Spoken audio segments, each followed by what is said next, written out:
Hey guys, it's Carl CDC with a review of the AD15. I hope you saw some of the testing on the intro.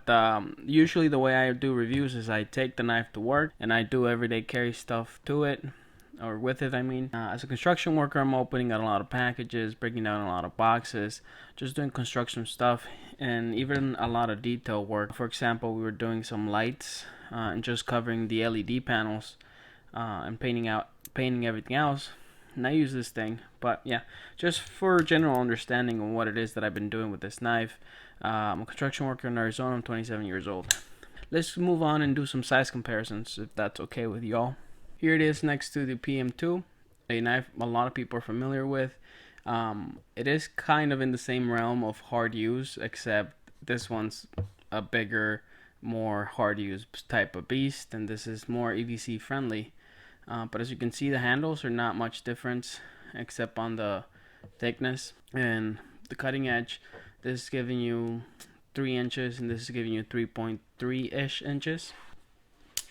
Now with another similar hard use knife, this is the Outlast. A lot of people are not familiar with this model, but it's the one with 2 blades. It's a lot more expensive. This one's selling at Blade HQ for $275. This one's selling there for $215. But this is my, work hard use type beast. A similar concept, but with a different budget. Civivi Shredder. The handle, as you can see, is around the same size. The cutting edge is around the same size, but this one's gonna be more of a slicer. This one's gonna be a harder use, more expensive, a lot more interesting in my opinion. Just wanted to show you guys the shredder. Review coming soon. And a similar knife, just to show you guys how big this knife would be. This is the Gent. Cutting edge is under 3 inches. The handle's a lot smaller. It is very much a gentleman's carry, a lot smaller. Deep pocket carry, unlike your AD15. And here it is with the other knives, while in a closed position. Now in the positives, as you can see, this thing has a super cool lock. It is usually one-handable when you don't have a camera on top of you. It deploys fantastic as long as you're used to it. It did take some used to, like my muscles were getting sore the first day, and I even got it to the point where I could flick it. That was a soft flip. But the mechanism, basically, it has a spring here, a coiled spring that pushes this bar down. So this bar works as the tent, and then when you push the blade, the tent goes up, and then it slides. The lock bar slides on the tang of the blade, and then it locks in there. The notch you see on that blade and notch there is very much a back lock. In fact, it is described as a back lock, and it's as strong as a back lock. You can see me batoning it on the intro. So it's a strong lock, a fun lock, an interesting one, a cool looking modern iteration of a back lock. But it is really cool. I've seen people really go all out on AD15s. I've seen Jurassic EDC or something like that make it into a Bowie. I've seen people change the spring so it has like a smoother action. Personally, I think it's fine. Once you get used to it, you can basically use it like an axis lock. I don't have an axis lock with me right now. I have this lock. I forget what they call it, but it's basically an axis lock. So once you get used to it, you can very much fidget with it, but your fingers are going to be sore. It's very much not a fidget type knife. It's very much a tool that you can fidget with rather than a fidget toy that you can work with. Not calling PM2 a fidget toy. This is probably my go-to EDC blade. No blade play. There's most likely red fur. You can see the redness on the wood.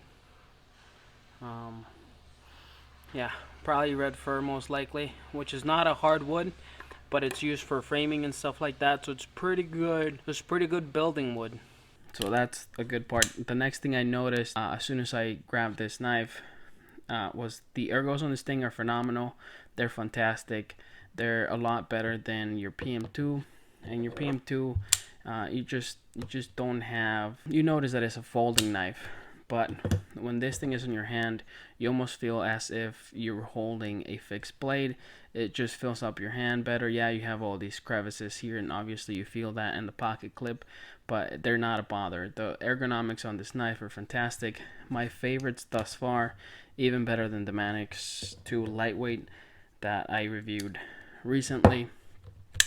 Again, the deployment on it is good, but you do have to get used to it.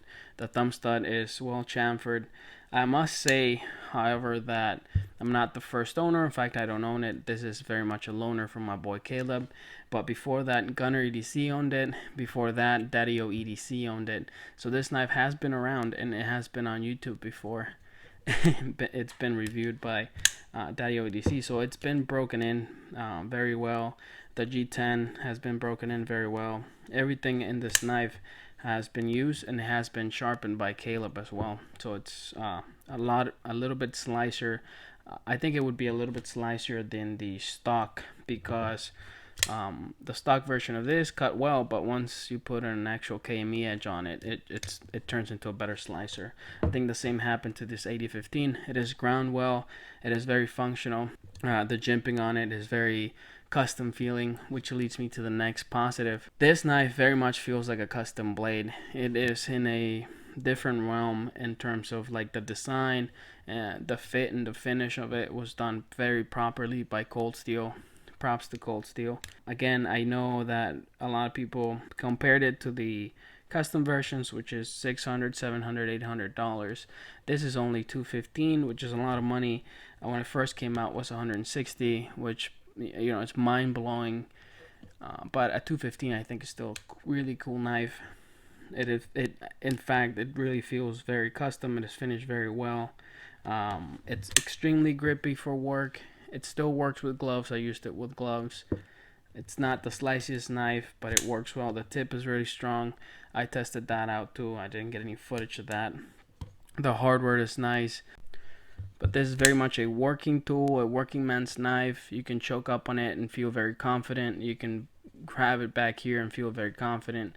Again, it is so well done, so ergonomic, and it was so well designed that you can still do a little bit of precision cuts with it. Sometimes when a knife is not designed well, this is not this is well designed. I'm not calling it not well designed, but sometimes when the knife is not designed well, you can't really hold it in a way where you can make different types of cuts. With this, you can whittle open packages, open boxes, and feel extremely confident that you can hold it in a lot of different ways, including this way, picking ice. I know this might be like a tactical way of holding, but I actually do pick ice, you know, during the summer, buying bags and bags of ice to fill up coolers for the guys that I work with. So that is something that I keep in mind. Also, a strong tip is always nice to have at the job site. Not something I struggle with when I take the PM2, but this is very much a hardcore tool. If we go on the bad side now, this is when we start talking about the G10, for example. The G10, it is on the good side, something very grippy that this thing's gonna totally stay in your hand. Plus this curve right here keeps it in your hand. But the G10 does tear up your pants, man. So if you wear something for work, jeans wise for work, it's gonna be okay. But as soon as you get out of work and start wearing something not as thick, I for once I get out of work, I like to put on something nice just to lounge around or leave the house, etc. And so as soon as I got out of the house, I tried carrying this after work, and I couldn't. I kept putting the gent in my pocket, something coming up for review. Also, I thought that this would be rough on wallets, but it actually wasn't. So if you're the type of guy who carries a wallet or something else in the same pocket as your knife, this is gonna be okay. It's not a pocket hog per se, and it doesn't have like rough edges or like a pocket pecker, so it won't be poking at anything. I guess that's in the good part that I forgot. I don't really write any notes, though I should. Another negative that also has to do with the clip. Oh yeah, but in the G10, if this was mine, I would just sand around this area right here, from here to here, I would sand it down, wear a respirator or do it underwater, and I would take the texture off and rebend the clip so that I didn't have to deal with that coming in and out of the pocket. This isn't mine, so I'm not doing that. So it's not that big of a deal, especially when you keep in mind that the custom version is like $600. So if you really want one, but you don't know about the whole G10 situation, you can always do that. But in another bad part, and this may not be a bad part again, while I'm at work, this doesn't bother me, and this is a positive. The fact that this much is sticking out of my pocket right here, about an inch of a knife, about a whole inch of the knife is sticking out of your pocket. Again, I'm working in Arizona and in construction. It's not a problem for me. It's awesome because all this gripitude, you know that freaking knife's gonna come out of the pocket, fairly easily. But again, if I'm not at work, I'm just wearing some nice pants out, eating pizza or whatever, I don't want to have this much of a knife poking out of my pocket, especially when I have options like the Gent, which it very much just looks like a pen clip hanging out of your pocket. So that may or may not be a deal breaker for you. It's not a deal breaker for me. Again, I would buy this. Again, we'll talk about that later, but I would buy that and just have it for work, or just have it for something casual when I'm wearing like thicker jeans, stuff like that, or just to do work around the house, etc. But those are the only negatives that I can come up with. Other than that, it's lefty friendly. My boy Caleb sent it to me. He's a left-handed guy. It's extremely strong, durable. It is heat treated well, which that's something you have to keep in mind nowadays. Like, is the company taking care of the steel? Cold steel is in fact taking care of the steel. I used it for a long time. I'm gonna keep using it for a little while and send it back to Caleb on coming up week. In conclusion, who do I recommend this knife to? If you're eyeing it, you like it, and you have the money in your pocket, I don't see any negatives. I don't see any deal-breaking negatives that I can tell you about. So if you're just looking at it and you're lusting after it and wondering if you would buy it or not, I think you should do it. A lot of people message me on Instagram asking about it, asking me if I'm liking it, asking my thoughts about it. And all I could say was positive things about this thing because I really enjoyed it. Now, am I personally getting one of these? The answer will currently be no, because if I did, I'd have to get rid of my current tank that is the Outlast. And for what I do, where I am, and just the situation, I don't think I want to get rid of the Outlast because the Outlast has pry tip. As a construction worker, if I'm just carrying this and I'm painting for the day or whatever, I can open up the can confidently with this pry tool if I need to pry anything quickly. Again, it's the Outlast for me personally is going to be my tanker. And I am having the Native Chief in soon for review. And that's a knife that may take my spot for like a bigger knife. But do I like the 8015? And if I had more than one slot for something around this price range that's also a tank, would I own it? 100%. Hands down, guaranteed. In fact, if life treats me well in 2020, I will be adding one and dyeing the scales and going crazy with it. Maybe having somebody do a titanium clip on it. But yeah, I hope you guys like this review.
Subscribe right here in this corner. This is something YouTube recommends, and this is something that I usually pick. Use hashtag today's pocket tools, and don't forget to subscribe.